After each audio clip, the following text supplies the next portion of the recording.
இயேசுவே உம்மை வணங்குகிறோம், எம் வாழ்வை உமக்கு அளிக்கின்றோம், உம்மை அன்பு செய்கின்றோம்.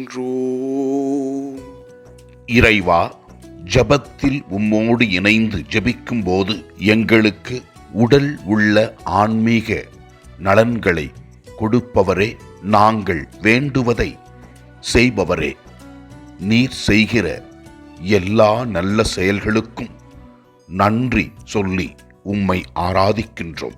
முதல் வாசகத்திலே நாம் பார்க்கிறோம், புனித சின்னப்பர் மனமாற்றத்திற்கு முன்பாக திரு அவையை துன்புறுத்தினாலும் இறைவன் அவரை தேர்ந்தெடுத்து பிற இனத்தாருக்கு நற்செய்தியை அறிவிக்கும் நற்செய்தியாளராக, திருத்துதராக அவரை ஏற்படுத்தினார் என்றும் அவர் எவ்வாறு இறைப்பணியை செய்தார் என்பதை பற்றி தெல்லம் தெளிவாக விளக்கி கூறுகிறது முதல் வாசகம்.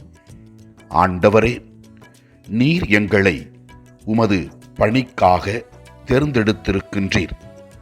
அதை நாங்கள் உணர்ந்து நல்ல செயல்களை செய்ய எங்களுக்கு உதவியருளும். நற்செய்தி வாசகத்திலே நாம் பார்க்கிறோம் மார்த்தா மரியாவை. மார்த்தா பற்பல பணிகள் புரிவதிலே பரபரப்பாக இருக்கின்றார். இயேசுவிடத்தில் வந்து முறையிடுகின்றார். அதற்கு இயேசு இவ்வாறு கூறுகின்றார், மார்த்தா மார்த்தா, நீ பலவற்றை பற்றி கவலைப்பட்டு கலங்குகிறாய், ஆனால் தேவையானது ஒன்றே.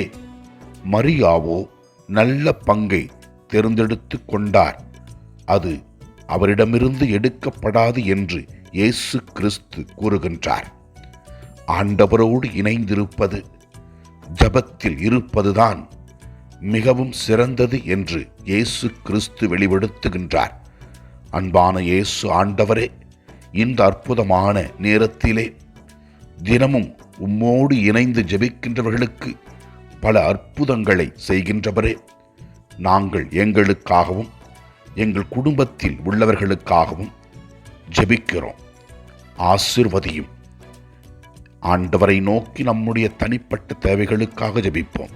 எல்லாம் வல்ல இறைவன் தந்தை, மகன், தூய ஆவியார் நம் ஒவ்வொருவரையும் ஆசீர்வதிப்பாராக. இயேசுவுக்கு புகழ். மரியே வாழ்க. ஆமன்.